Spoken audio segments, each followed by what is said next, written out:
WMCA proudly presents the Mystery Theater.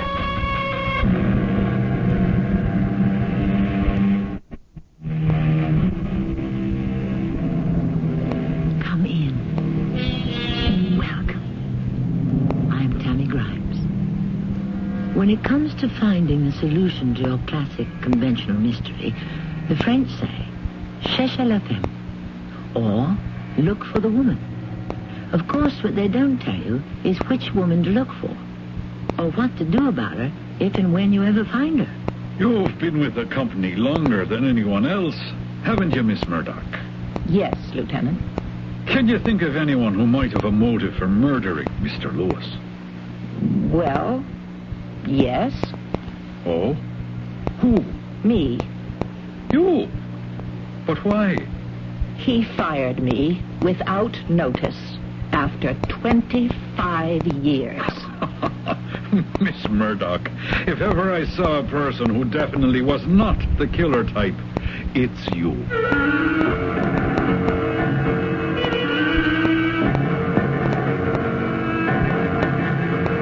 Our mystery drama, The 44 Connection, was written especially for the Mystery Theater by Sam Dan and stars Marion Seldes. I'll be back shortly with Act One. How did Eleanor Wiley put it? I was, being human, born alone. I am, being woman, hard beset. I live by squeezing from a stone the little nourishment I get. Yes, that's the way life goes for some women. But to be perfectly fair, if such a thing is possible, there are those ladies who ask for it. Nellie Murdoch, for instance. Yes? Who? It's not going to do her any good. No. Just tell her I'm too busy. I'm not concerned with that, Miss Hastings. I said tell her I cannot see her. Mr. Lewis? Now, I told that Miss Hastings 10 minutes ago that I was too busy to see you. What does she think she's doing? Please, Mr. Lewis, you must talk to me. I'm a human being. No one can be that heartless. I'm not being heartless. How can you say that? I have worked here for 25 years, and suddenly I just get a note saying my services are no longer required and a check for 4 weeks' salary in lieu of notice. Most places only give 2 weeks. But to be dismissed without a reason? There is a reason. In what way has my work been unsatisfactory? It's not your work, Miss Murdoch. It's you. What's wrong with me? You're too old. I'm only 55. We are revamping the company. There is no longer a place in it for you. But why? We shall now concentrate on product lines directed toward a younger market. Our accent, therefore, must be on youth. Soon we shall create an entire new decor. Our reception area will feature panoramic wall pictures of the latest rock groups. We shall have piped-in disco music. You, as the receptionist, are wrong, my dear, for our image. But I can... We emphasize the now, the newest, the swinging. How does it look if the first person a client sees as he gets off the elevator is a dignified, mature lady? No. Our basic theme must be personified by a young girl with just the right hair and the right costume, the right accent. But is this how I am to be rewarded for over 25 years of dedicated service? Why do people think they have to be rewarded for doing what they are paid for? Listen to me, Mr. Lewis. I've been here for so long, and I know so much about the company. I can be so helpful to so many people in so many ways. But we are becoming a new company, so your expertise is obsolete. But if I work against the new image, couldn't you find a less visible place for me? I have all the necessary skills. You would be psychologically out of place here, Miss Murdoch. And now, if you will excuse me... Please, Mr. Excuse me. It occurs to me that I'm beginning to beg. And before I do that, I would rather die. If you find it difficult to act like a gentleman, I find it impossible not to act like a lady. Good day to you, sir.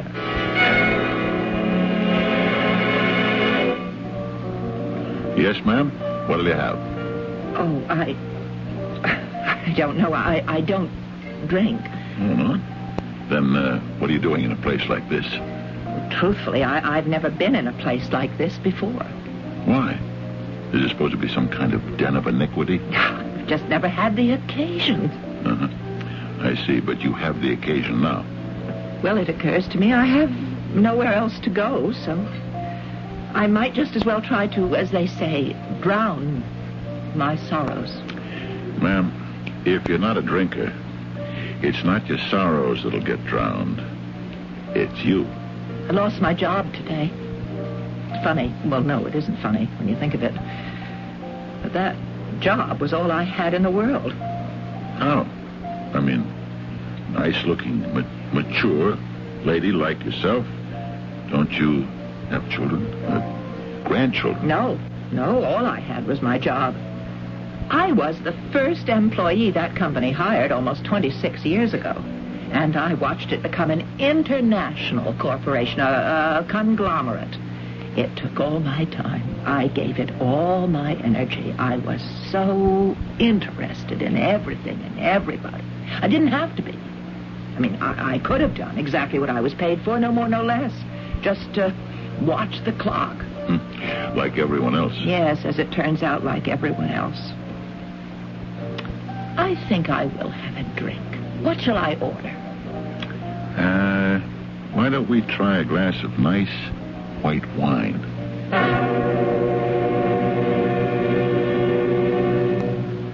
I don't believe I told you my name, Jack. I'm Nellie Murdoch. And do you know who my grandfather was? Tom Murdoch. You ever hear of him? I can't say that I have. Well, he was one of the great heroes of the West, the Wild West. He was the sidekick of Buffalo Bill, William F. Cody. What do you think of that? I think that's just fine. Tom Murdoch. I still have his things. His hat, his buckskin jacket, his boots, his spurs, his twin Colt 44 revolvers. I keep them all shiny and neat, just like new. I have them set up in the corner of my room as if they were a kind of shrine, like a little museum. Yeah, if I were you, Miss Murdoch, I would have a cup of coffee. Coffee? It'll help you sober up. Why do I want to sober up? Tom Murdoch. They call him Tom because he could speak 10 different Indian languages. Do you know that? No. I told you he was Bill Cody's sidekick, and he knew them all. Wyatt Earp, Wild Bill Hickok, that whole crowd. They were just all men who fought for justice in the Old West. You know why? Ask me. Why? Because there wasn't any. They had to make it themselves. Well, I'll tell you something. There isn't any justice today either. If there was, could I be fired for nothing after 25 loyal years? Tom Murdoch, what would he have done to a varmint, a sidewinder like that Jeremy Lewis? What do you think? I don't know. Well, I think I do know, but I'm not sure. Why don't I ask Grandfather Tom? You mean he's still alive? He died when I was 15. He was a very old man. But we used to talk about things all the time. Yeah, but if he's dead, how can you ask him? Oh, somehow tonight, I just seem to feel his presence. Yeah. Yes, and I think he wants to talk to me. I'd like to have another glass of wine. Now, Miss Murdoch, I think you've had enough. I am looking at myself in that mirror. You see how steady my hand is? How clear my eyes are? I'll just have this one last drink for what do they call it? The road. Yeah, okay. All right. But, Miss Murdoch, then you better go straight home.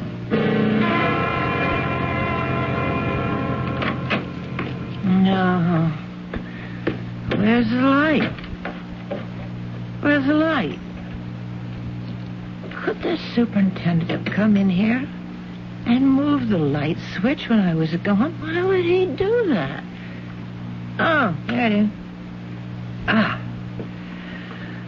Oh, let me sit down. Grandpa? Grandpa Tom, are you there? Oh, Grandpa? Hello, Grandpa. Is the arthritis bothering you again?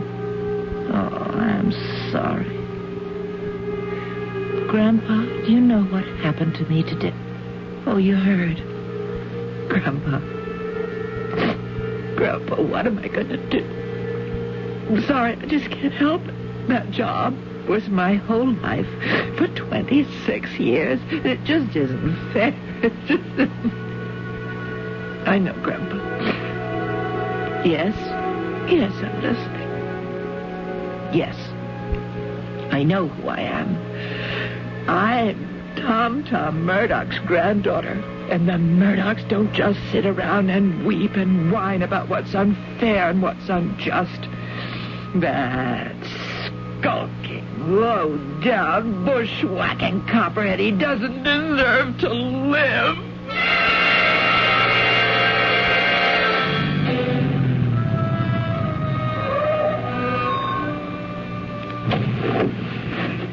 Jeremy Lewis? Who's that? Have you forgotten me already? It's you, Miss Murdoch. Yes, it is I, Nellie Murdoch. What are you doing here? I told you at the office the way things were and the way they had to be, and that's the end of it. Yes, that's the end of it. For one of us, at least.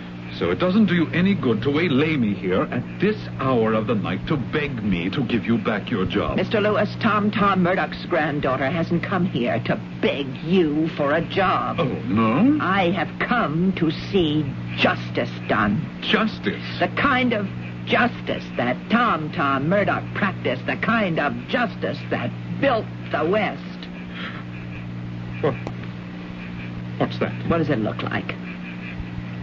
It's a revolver. Yes. Now, Miss Murdoch, surely you don't intend to shoot me down. No, not in cold blood. Tom Murdoch always gave a man a chance for his life. Listen, Miss Murdoch. This is one of Grandpa's twin Colt 44s. Here, you catch. Don't drop it. It's loaded. Now, I've got the other one. Are you mad? You must be. Hold the gun at your side, muzzle pointing down, just like I am. What are you thinking about, now, woman? With your thumb, pull back the hammer. All the way back.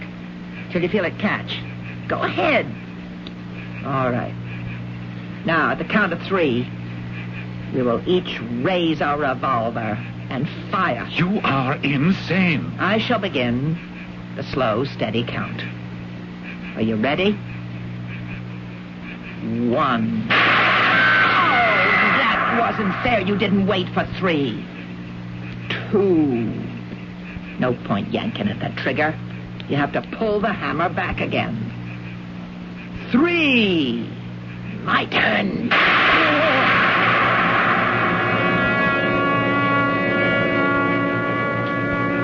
Well, look who's here.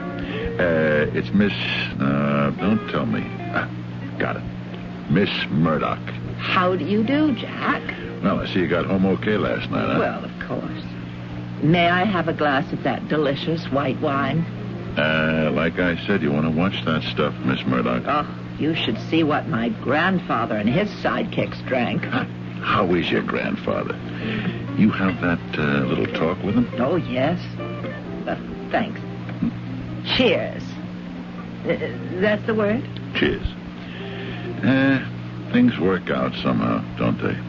What things did you have in mind? This guy you worked for, Jeremy Lewis. The one that gave you such a bad deal. Did you hear? Somebody gave him his last night. Yes. I heard it on the news early this morning. Yeah. There's more news due on the radio right now. Let's see if they got anything on it, huh?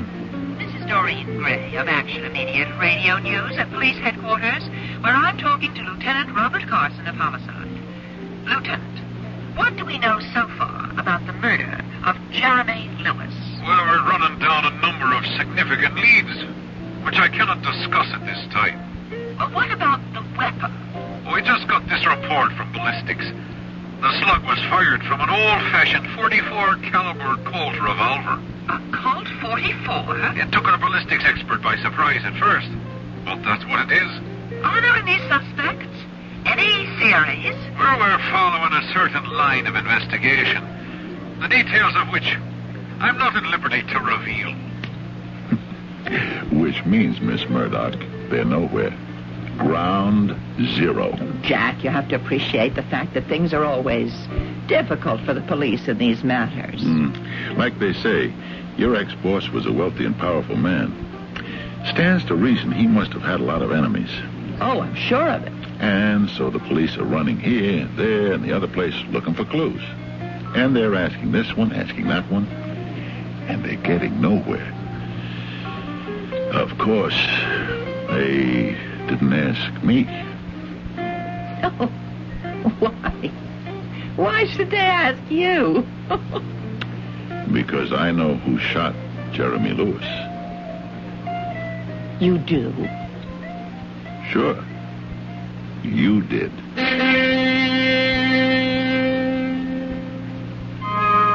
That was short, sweet, and to the point. But how did he know? All right, if you review the previous encounter between the two of them, this thing could emerge with crystal clarity. However, right now, more important than what he knows is what he intends to do about it. And that must be the business of Act Two, shortly. Murder will out, said Mr. Chaucer. And while the modern-day police might not always agree with him, the fact is, we have a murder here that has outed, if I may coin that word, almost as soon as it was in. Of course, it's only out so far for two people. But as we all know, the best-kept secrets are those that are the exclusive property of only one. Why do you say I killed Jeremy Lewis? You were angry enough to do it. You talked about justice, frontier justice, and making your own when you think you're getting a bad deal. But that could have been just talk. Sure. But you happened to mention that you still had your grandpa's things, including his .44 caliber Colt revolver. That's the gun that was used, they say. And I don't know how many guns of that age are still around. What are you going to do about it? What do you think I'm going to do about it? Go to the police? Well, you know, I've always had this philosophy of life. The less you say to the cops, the more apt you are to stay out of trouble. What are you going to do? I don't know. I think I better ask Grandpa. Huh? Why don't you?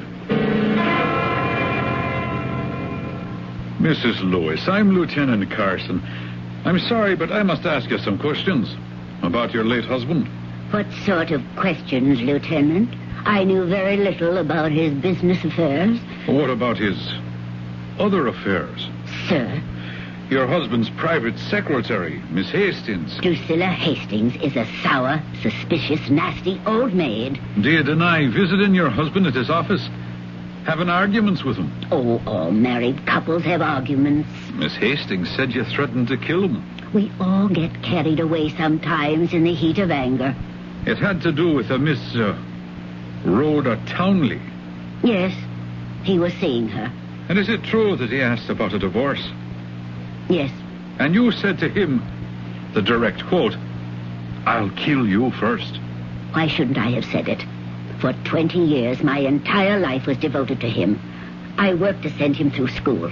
I did without, so that he could use every nickel he earned for investments. I saved, I scrimped. And then when he'd reached the top of the mountain, I wasn't going to let him roll me downhill for some painted slut half my age. The night he was killed, Mrs. Carson, where were you? I was out. You get tired of being all alone in that big house. Mm-hmm. Where did you go? I went to a movie. With anyone? I don't know very many people. What you're saying is you went out all by yourself. Yes. Would anyone remember your being at this movie? How? It's a crowded theater. The ticket seller, the doorman. I don't even recall what they look like. Would you have a ticket stub? I never saved ticket stubs. And how would I know I would need an alibi? Tell me, do you happen to own a gun? I never held a gun in my life. I wouldn't know how to use one. All right, Mrs. Carson. I have nothing more to ask you. But please, hold yourself available for further questions. So, you're Miss Rhoda Townley. What's the idea of this? Why was I arrested? You weren't arrested. Well, why did these two cops come and pick me up? Why did one of them give me that I'll read you your rights rigmarole? You're only being questioned. For what? Let's say, suspicion of murder. Well, why am I being suspected? You know why. Because of some conversations you had in Jeremy Lewis's office. Oh, that snoopy dame outside. Shall we cut through all this, Miss Townley? It's her word against mine. You also had a fight with him at the Parrot Club. Oh, that was just a misunderstanding. Yeah, there were witnesses. He walked out on you. Oh, look. It doesn't mean I killed him. And do you have an alibi? An alibi? Sure. I was with Harry Farrell. Ah, Harry Farrell. A convicted forger, perjurer, and confidence man. Free now on a very shaky parole. What's the truth? You and Harry started the whole thing, didn't you? The idea was for you to attract Jeremy Lewis. Then the two of you would set him up for blackmail. That's a lie. What you had no way of knowing was that Lewis didn't care, couldn't care less whether his wife knew he was unfaithful or not. All right, Lieutenant. I'll make a confession. Should I get a stenographer? Yeah, it did begin as a con game. Well, sure, we tried to set him up as a mark, but, gee, after a while, it wasn't a game for me anymore. I fell for the guy. I mean, I really fell for him. Is that a fact? I mean, a week ago is when the blackmail scheme blew up. You kept trying to get in touch with him. He wouldn't see you. Finally, you practically broke into his office, and you said, I quote, "If you don't take me back, I'll either kill you or kill myself." Well, you didn't kill yourself. Oh, look, I may have said that. Yes, and you also may have had some help. I tell you, I don't know anything about the murder. Well, you can go now, Miss Townley. But you must keep us informed as to your whereabouts. But I have an alibi. Yes, we'll see about that, too.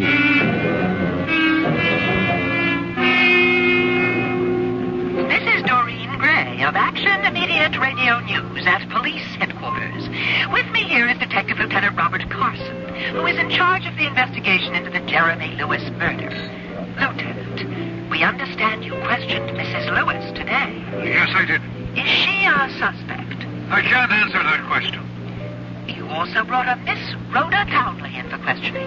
Is it true that she and Jeremy Lewis were having an affair? I cannot discuss that publicly. Are either of those two women active suspects at this time? I'm sorry I can make no further statements. Thank you, Lieutenant Carson. And there you have it. Listen. And so that's that, Nellie. What happens now? What happens now? Well, I mean, you were going to check it out with Grandpa, remember? Oh, yes. I did. Yeah? And how does Grandpa stand on all this? Tom Murdoch never told a lie in his life. And he wouldn't tolerate lying from any other member of his family. He always told the truth. And when I asked him, Grandpa, what should I do? Do you know what he said? He said, Nellie, you just tell him the truth. Oh, so then he advised you to confess. No. He just told me to answer each question truthfully. And that is exactly what I intend to do. Yeah, well, won't that be the same thing as confessing? No. This I have to hear. Well, the police will come to see me sooner or later. I'm sure of it. Why? They'll have to extend the investigation, won't they? I mean, I worked there for over 25 years. How can they not talk to me? I'm surprised they haven't come calling already. So, when they do question me, I'll follow Grandpa's orders and I'll tell them the truth. But then they've got you. But only if they ask me the right questions. See?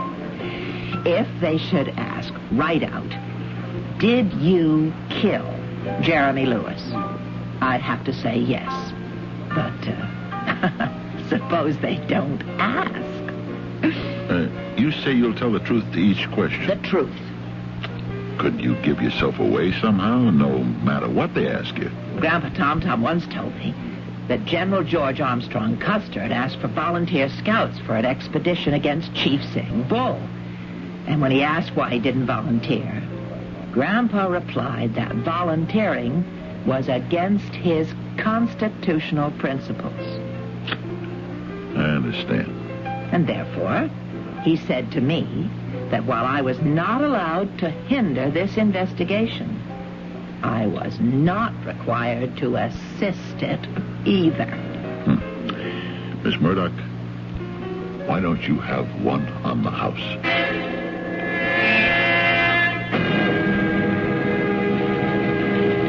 What's your name? Dunstan. Oswald Dunstan. And what is it you wish to do? I'm here, Lieutenant, as I told the officers downstairs, to confess to the murder of Jeremy Lewis. You say you shot Jeremy Lewis. Why? He deserved to die. For what reason? To teach him a lesson. Well, how can that lesson do him any good? I should have said to teach a lesson to people like him. And what kind of people? People who exploit the weak, who ravage the resources of the earth. And for that reason, you decided to shoot him? For that reason, he was condemned to death. Condemned? And how did you kill Mr. Lewis? That one I will answer. I waited for him near his home that night. As he got out of his car, I shot him. And what type of gun did you use? You know very well. A 44 caliber Colt revolver. Now, where did you get it? It was given to me by a friend. And what is this friend's name? I shall never reveal it. And have you anything else to say? Haven't I said enough? Well, all right. Eddie, bring in a stenographer to take down a statement, and then you can book him. You don't believe me, Lieutenant? I can tell you don't believe me, but it is true. I killed him. I killed Jeremy Lewis, so there.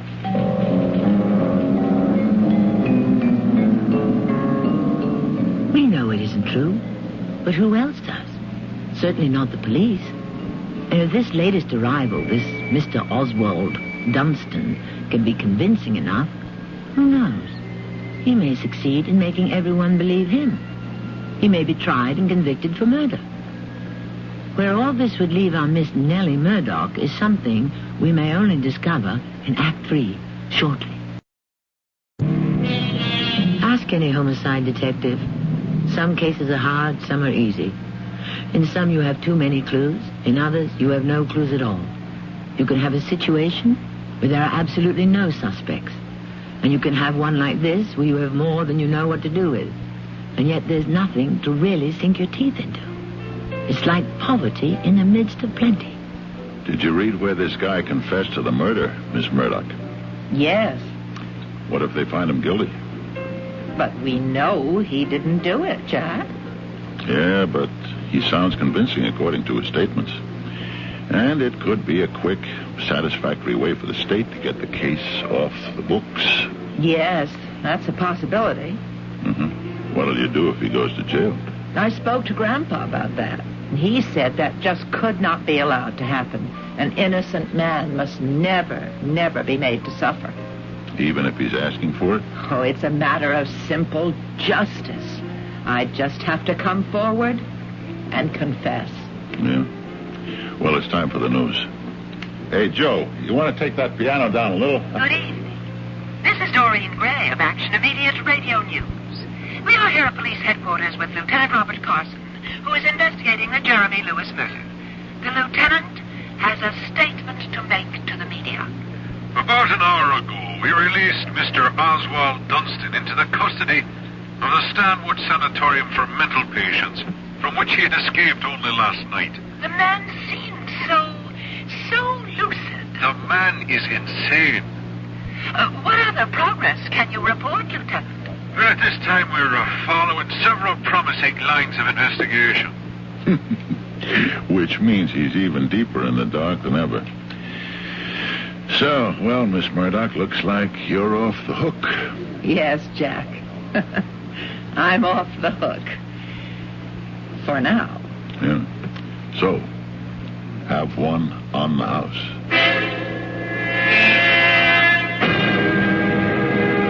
Miss Townley, Lieutenant, what do you want from me now? once again, we'd like to discuss the Jeremy Lewis murder. But I don't know anything about it. You don't? And besides, I told you I have an alibi. Oh, you may not think much of him, but he's an alibi, and he'll testify. Will he not? That's right. We talked about it, and he said sure. And why shouldn't he tell the truth? He's in love with me. When did he tell you all this? Last night. Oh, well, that's not what he told me this morning. What did he tell you? That he certainly wasn't going to perjure himself. But it isn't perjury. It's the truth. Is it? You guys threw a scare into him. You threatened to railroad him back into jail if he doesn't play ball. Why would we do that? Because you need somebody for this murder, and you picked on me. But I'm innocent. Oh, all right. I threatened Jeremy. Maybe I don't have an alibi. But that's all you got, and that's all you'll ever get because I didn't do it. So go ahead. Arrest me. Make sure we can find you when we need you. Mrs. Lewis, we need your help. How can I help you? I'd like to ask you some questions about your husband. These past years, I knew very little about my husband. Well, did he have any enemies? Yes, I suppose he did. But why? Oh, he played very rough in the business world. He drove a number of people into bankruptcy. They say he forced one man into suicide. There may be a revenge motive there. I understand the man had sons. No, I would say he didn't lack for enemies. Well, how about within the company itself? His secretary could tell you much more about that than I could. We've already spoken with her. I was hoping you might be able to expand the list. Do you know who might be able to help you? Oh, I'm sure she could. Miss Murdoch. Miss Murdoch? Oh, she knew everything. Everybody. Where all the bodies were buried. Where all the skeletons were hidden. You talk to Miss Murdoch. Well, who is Miss Murdoch? Well, she's the receptionist. Just as you step off the elevator. Well, she's a very nice, dignified lady. Somewhere in her 50s. But I spoke to the receptionist. She looked like some kid just out of high school. Oh, well, she might have been filling in temporarily. No, she told me she was the regular receptionist. Miss Murdoch isn't there anymore? Why, she was with the company since the year 1. Well, I suggest that you talk with her anyhow. Miss Nellie Murdoch. She can give you an earful about everybody.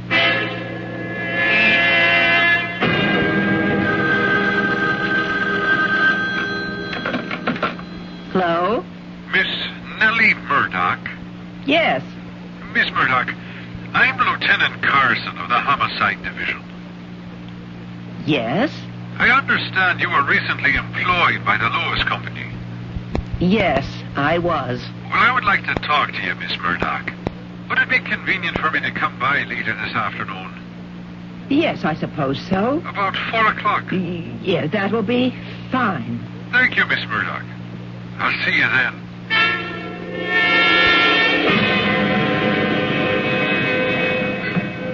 Jack, Yeah. What is it, Miss Murdoch? they're coming. Who? The police. A detective called and made an appointment to see me at 4. That's 2 hours from now. Well, you knew it would happen sooner or later. Yes, but I was hoping for later.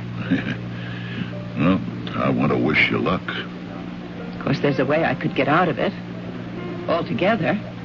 Be completely in the clear. How's that? Now, No, I can't tell you. Why not? You know you can trust me. Because if I told you and things were to go wrong, you'd become an accessory.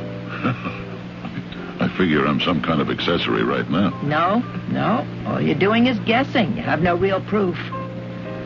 I'll have to ask Grandpa. Yeah. Wait, before you go. Have one in the house.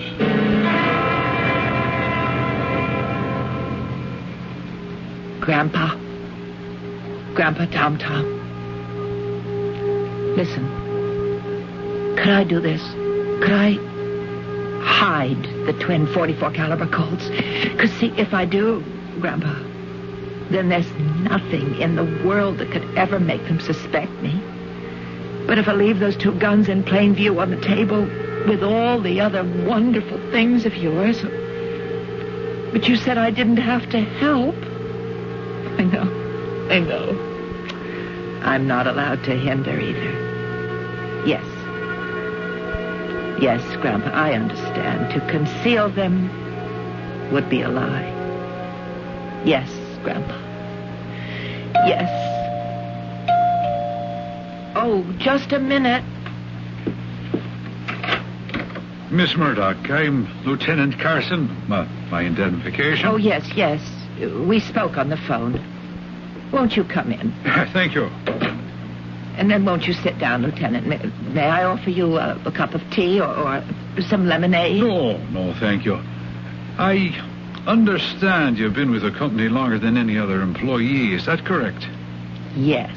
I understand that you were very dedicated to your job and interested in everything that was going on. Yes, I was. Well, therefore, you must have been aware of a great deal. Miss Murdoch, this is a very complicated case. We have very few leads that are really worth anything. Whatever you might suggest would be appreciated. What do you want me to tell you, Lieutenant? Well, were there people at the office who disliked him intensely? Intensely? Well, enough to kill him. Yes. Then you would say he had enemies. Yes. You know, we've talked to other people. His wife, his secretary, associates. But I'd like to get your slant on it. Tell me how he was regarded, and perhaps some names will cross-check with the ones that I already have. Mr. Lewis was not really liked by anyone. He lived only for business, for money, for profit. He let nothing or no one stand in his way. And who were some of the people who stood in his way? Where to begin?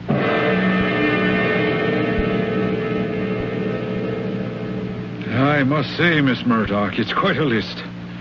There's enough work here to occupy the entire department. Can you think of anyone else who wanted to kill him? Can I think of anyone else? Well, yes, I suppose.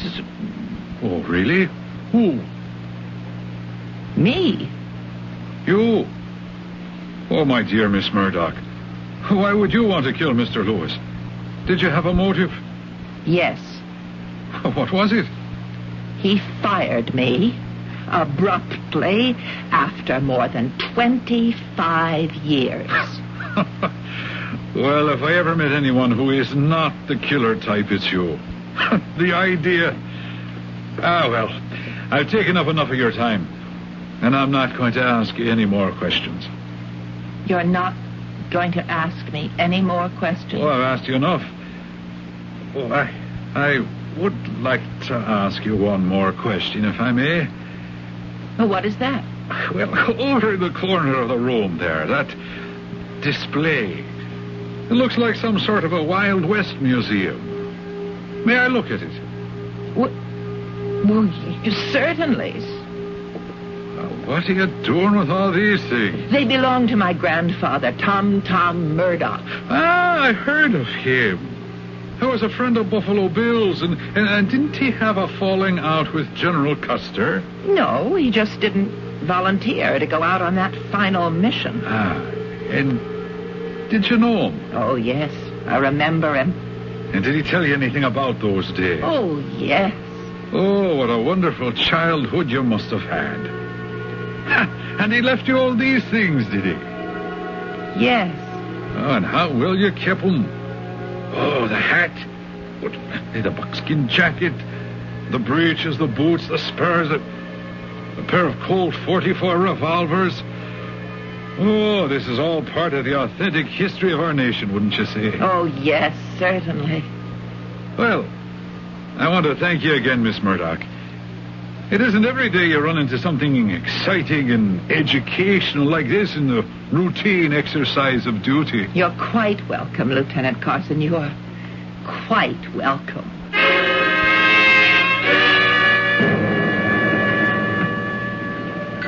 So, Miss Murdoch, how did it go? Well, I'm here.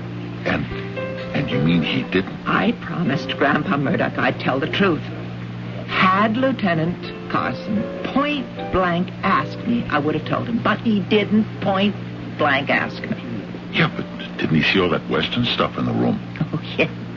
He was so interested. He went over, he looked at everything closely. Yeah, and I mean the Colt 44 revolvers. Yes, he even remarked on them. Well, sounds like you're in the clear. Perhaps. What do you mean, perhaps? One day, suddenly, for some reason, or for no reason. I mean, who knows how the human mind works? That lieutenant may suddenly be struck by the significance of those Colt revolvers. He can make the connection. Yeah. Then again, it may never happen. That's right. Well, at any rate, there's nothing we can do about it. Is there? Not that I can think of. Hey, have a drink on the house. And there we must leave it for this go-round, anyhow. Will the mysterious mental forces that govern insight and inspiration ever make what might be called the 44 connection for Lieutenant Carson? If they do, you'll hear all about it sometime, because it will create another story. The title of our story is The 44 Connection, because it deals with intuitive powers of deduction. For example, an apple fell from a tree and hit Sir Isaac Newton on the head. From that he deduced that there was such a thing as the force of gravity. From that we can also deduce that most people have to be hit in the head also before they can comprehend what has been in plain sight all along. Connections. Connections that are made, connections that are missed. That's the true story of our lives, isn't it? Our cast included Marion Seldes, Evie Juster, Lloyd Battista, and Fred Gwynne. The entire production was under the direction of Himan Brown. This is Tammy Grimes, inviting you to return to our Mystery Theater for another adventure in the macabre. Until next time, pleasant dreams.